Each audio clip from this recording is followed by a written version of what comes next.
Hello everyone, welcome to my channel, and in this video we will going to discuss about the questions and the solutions of numerical analysis and design.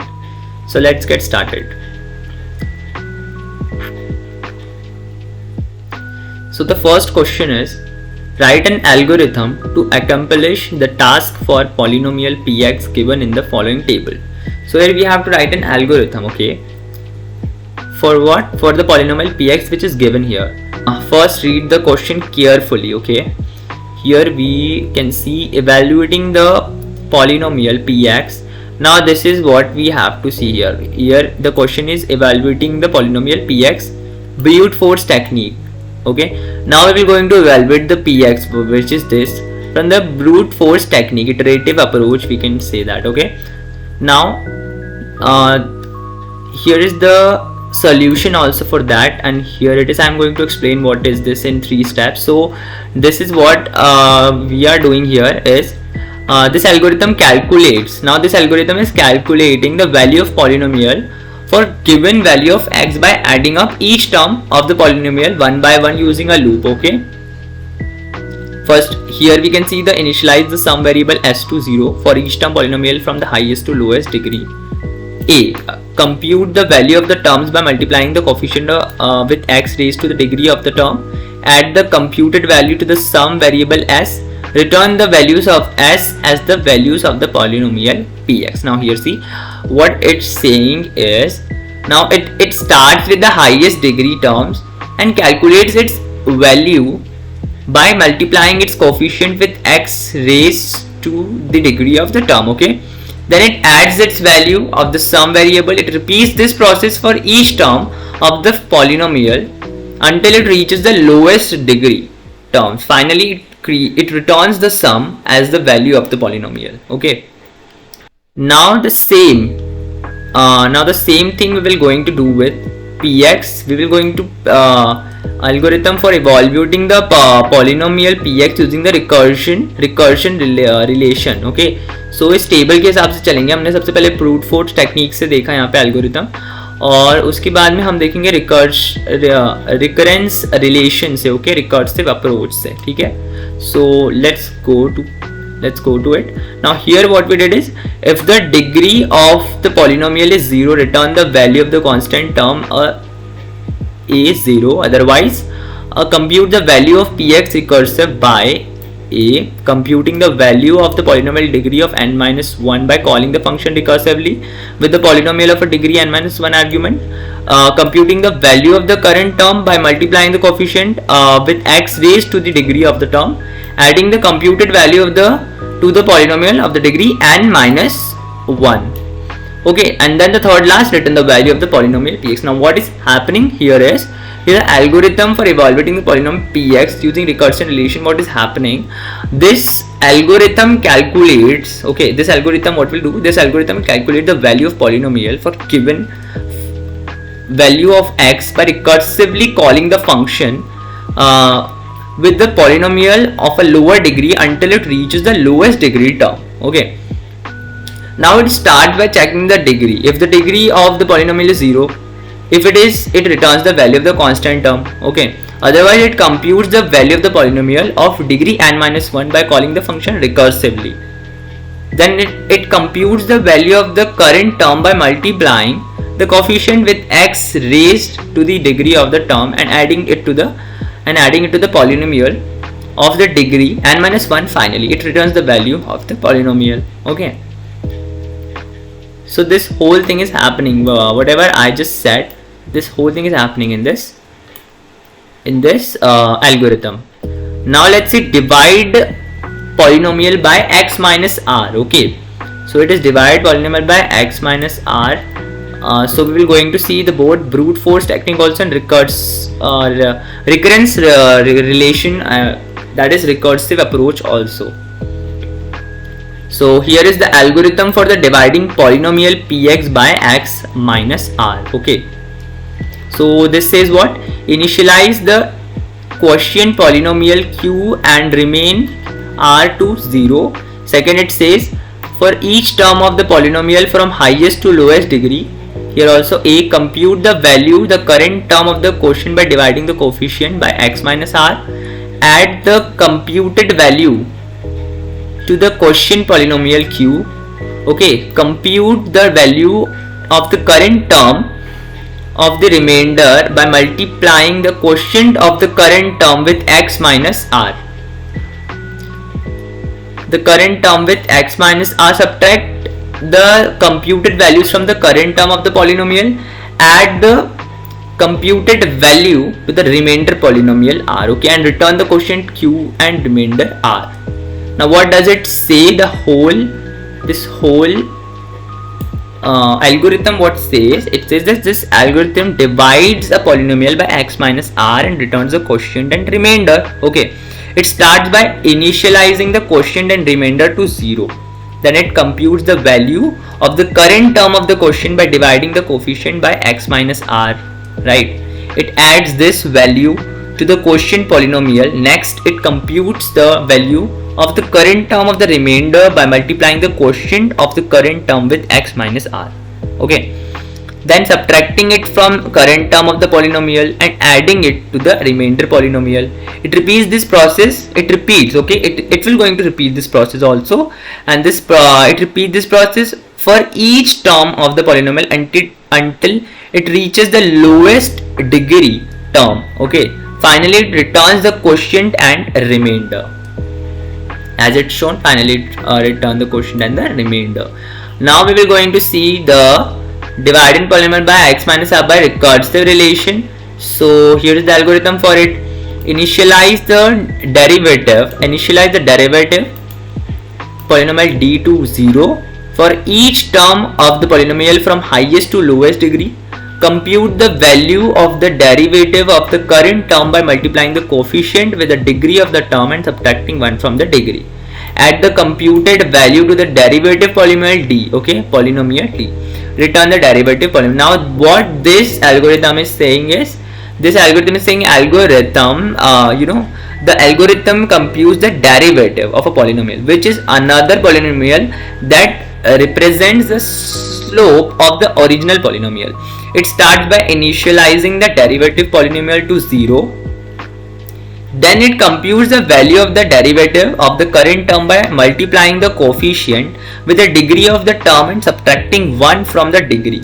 Okay, it adds then this value to the derivative polynomial and it repeats this process for each term of the polynomial until it reaches the lowest degree term, as we have seen in the previous one also. Okay, so finally it will going to return the derivative polynomial. Okay, so let's see the next question, which is question number 2 of this question paper.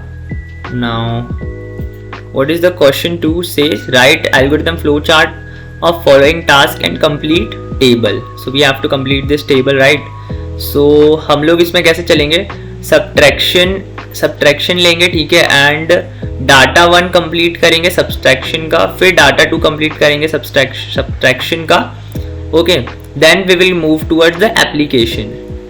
तो multiplication. तो multiplication data 1 data 2, ठीक है, फिर आएंगे हम division पे, okay, of data 1 and data 2. So like this we will going to move in this question. So यहाँ पे, क्योंकि यहाँ पे जो है डाटा 1 सब्ट्रैक्शन मल्टीप्लिकेशन डिवीजन साथ में किया है, इसलिए मैंने आपको पहले ही बता दिया कि हम लोग किस तरीके से जाएंगे, ठीक है. So let's see now here. Now what is this? Subtraction या task is what? Subtraction. So n1 minus n2 करा हमने, तो this is n1 and this is n2.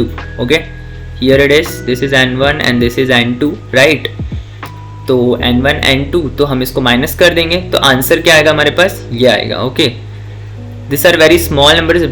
यार ये जो है ना, साइंटिफिक नोटेशंस है. Okay, to subtract n2 from n1 we simply subtract the coefficients and keep the exponent the same. Okay, and keep the exponent the same.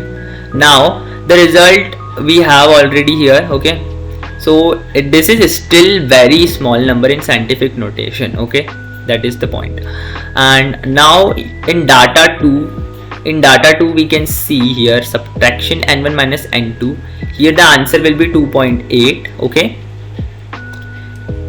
2.8, which is a regular decimal number, right?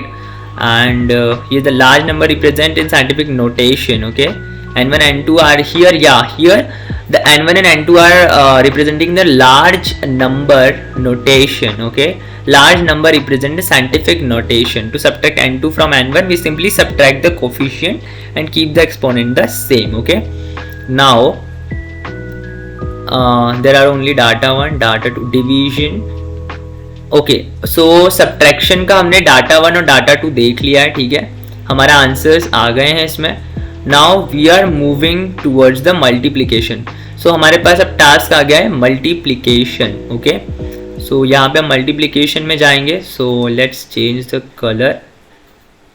तो multiplication, right, this is multiplication.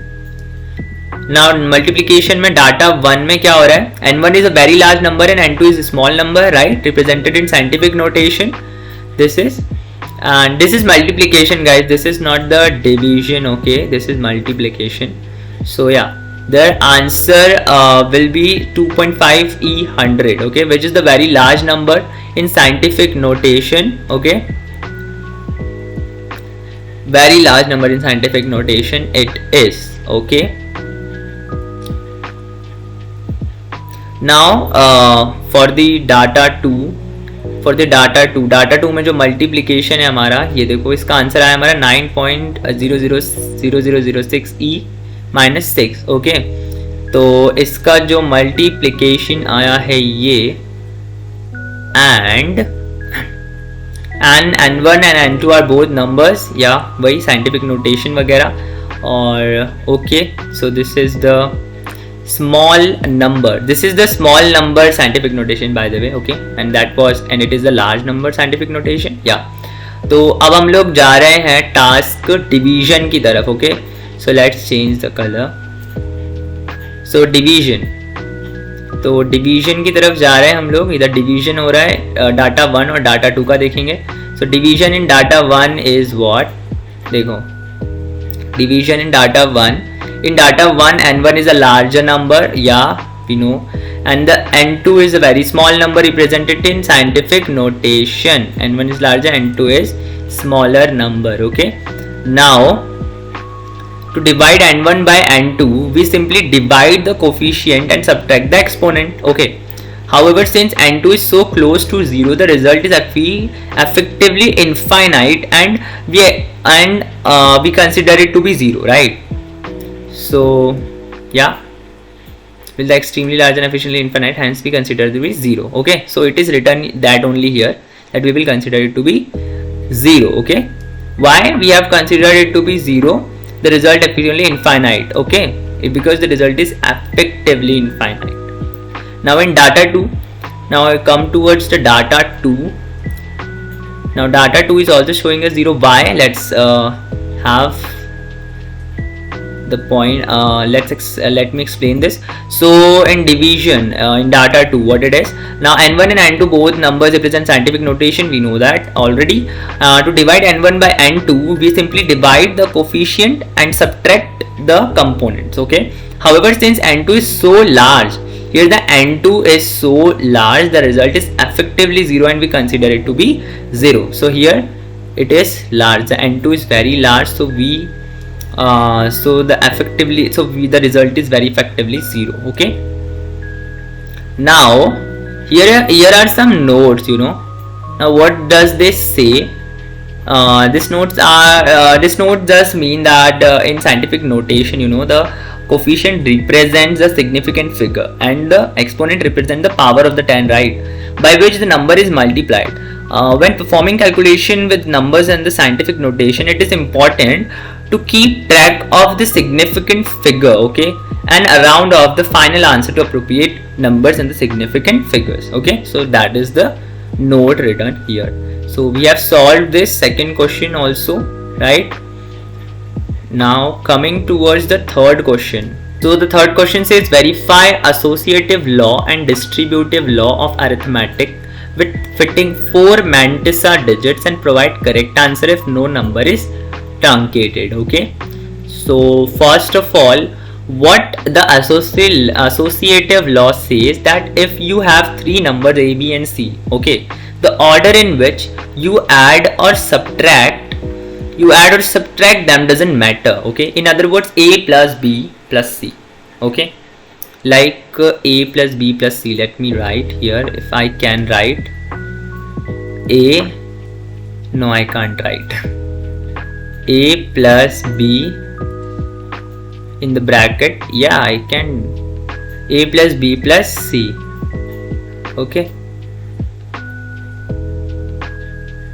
this is c. So yeah, you can understand it, बहुत मेहनत से लिखा है मैंने इसको, ठीक है. a plus b plus c the same as a plus b plus c, मतलब बोल रहा है कि ये जो है इसके सेम ही होगा. डिस्ट्रीब्यूशन लॉ क्या कहता है? Distribution law says that if you have three numbers a, b and c, multiply a number by the sum of two other numbers is the same as multiplying the number each of those numbers separately and then adding the result together. Now to verify this law, we need to perform the calculation with the given values, okay, and see if the result matches up with the what the laws say should happen, okay. तो in the first case क्या हो रहा है? When you perform the calculation, first case में जब तुम calculation perform करोगे, तुम लोगों को you find that the result do not match up with the laws you should happen. Therefore neither the associative law or the distributive law holds for this values, okay. और उसके बाद जो है second case में क्या होगा? Again you find the results do not match up with the what laws says should happen. Therefore neither the associative law nor the distributive law holds for this value either. मतलब दोनों के लिए ना distributive law रहेगा, मतलब जो अपना associate neither the associative law nor distributive law जो है इसमें fit बैठेगा, okay. Now let's see how, okay. तो case 1 में जो हो रहा है वो बताता हूँ मैं आपको. So in this case we are given the value a, b and c, okay. a, b and c we have given the values and we need to verify whether the associative law and the distributive law hold for this value, right. So associative law states that if we have three numbers a, b and c, then a plus b plus c is equals to a plus, वो मैंने आपको बताया था पहले भी. In other words, we can change the grouping of the numbers without changing the result, okay. So grouping हम बदल सकते हैं, brackets हिला सकते हैं, इधर उधर कर सकते हैं. Distributive law states that if we have three numbers a, b and c, distributive law का बताया था मैंने कि a into brackets में b plus c अगर लिखा हुआ है, so a b plus a c हम उसको simplify करके लिखते हैं, तो वो भी सही है. In other words, we can distribute the multiplication of a to both b and c and add the results to get same answer as multiplying a the sum of the b and c, okay. So we firstly check the associative law, okay. We plug in the given values of a, b and c into the left hand side and the right hand side, okay, of the equation. Yeah, left hand side and the right hand side of the equation. Now to see if they are equal, if they are, then associative law holds for this value, otherwise it does not hold. In this case we find a plus b, in this case we find a plus b minus c is not equal to a minus c plus b, so the associative law does not hold for this values, okay. So हम लोगों ने यहाँ पे देख लिया कि associative law जो है case 1 में hold नहीं करता है, ठीक है, जो भी associative law है, okay. Now case 2 में क्या हो रहा है? अगर ये associative law नहीं हो तो since neither the associative law nor the distributive law hold of this value, तो associative law तो नहीं कर रहा है, तो distributive law either cannot provide correct answer without truncation, okay. Now in case 2, in this case we are going different values of a, b and c, okay, and we need to verify whether the associative law and distributive law hold for this value. We first check the distributive law. Obviously we plug in the give values of a, given value क्या है हमारे पास a, b and c into the left hand side, okay, and right hand side of the equation to c.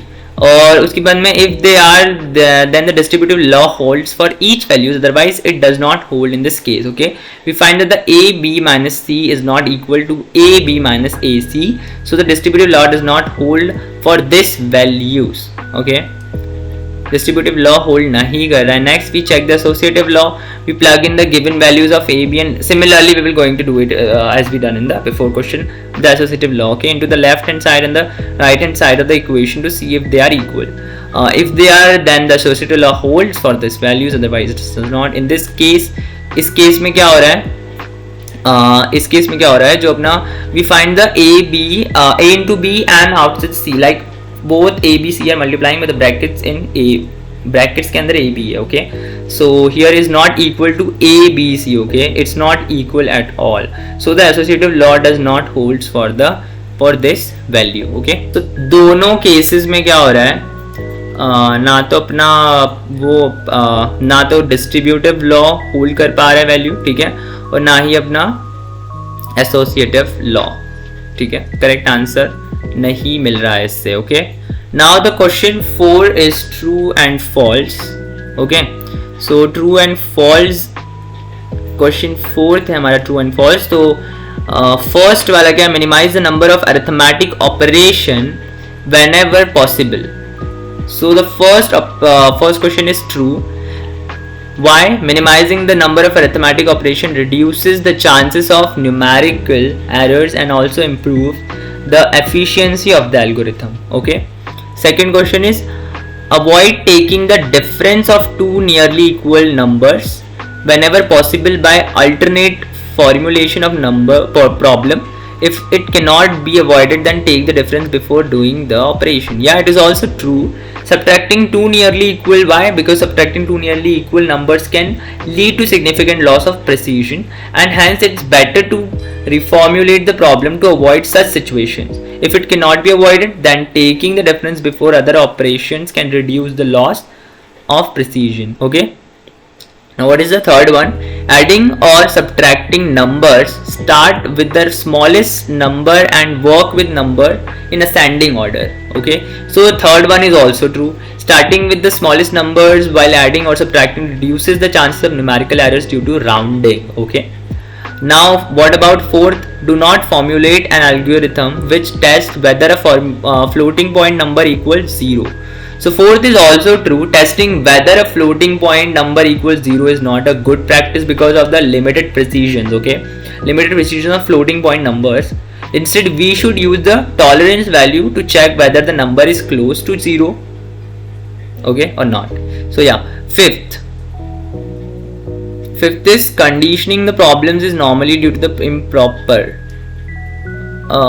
formulation and can be eliminated by the carefully formulation of the problem. A practical way of detecting suspected ill conditioning is to alter the parameter by small amounts of the observed there.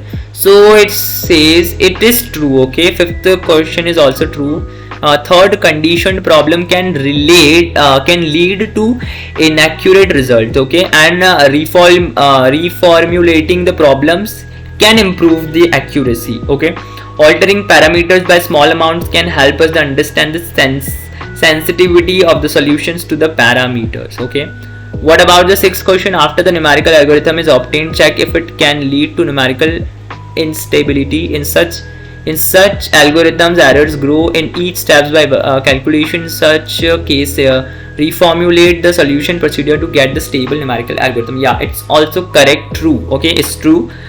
Some algorithm can lead to numerical instability. Such as cases, we should reformulate the algorithm to make it numerically stable, okay.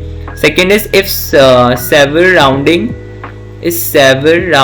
errors and consequent loss of significant digits in anticipated, and if no calculation using floating point numbers is double precision mode. In this mode, the length of the mantissa is twice that of the other floating point quantities, okay. Double precision, okay, sorry, the seventh question is so long कि मैं 8th पे पहुंच गया, but the seventh question is also true in cases. Let me explain the 7. In cases where several rounding errors are expected, carrying more significant digits can reduce, okay, reduce the loss of the precision. Double precision mode can be used to achieve this, but it comes with the cost of increased memory requirements and slower calculations, okay. 8th is, double precision requires large memory space and slow down calculation. Yes, double precision requires more memory and slows down calculation due to the increase in precision. Okay, due to the increased precision. Now in third iteration of now ninth question is what? Sorry, मैंने सबको ही वो कर दिया है. So the third question, let me take out the pencil. So the third question, in third iteration of the finding square, or ninth question, square root of the 5 with the starting point 7 using Newton-Raphson method, relative error is 0.0013. Yeah, it's correct. The statement provides a fact and there is no indicates that it is false. Okay. Now 10th one, the iterative method are compared on following parameters. The rate of the convergence is the amount of the computation efforts, sensitivity. Yes, yeah, this is also true. Okay? So this is the end of the video. हमने 4 questions पूरे discuss कर लिए. Okay, and this is all about the video of solving the question paper of numerical analysis and design. Thank you very much for watching till the end.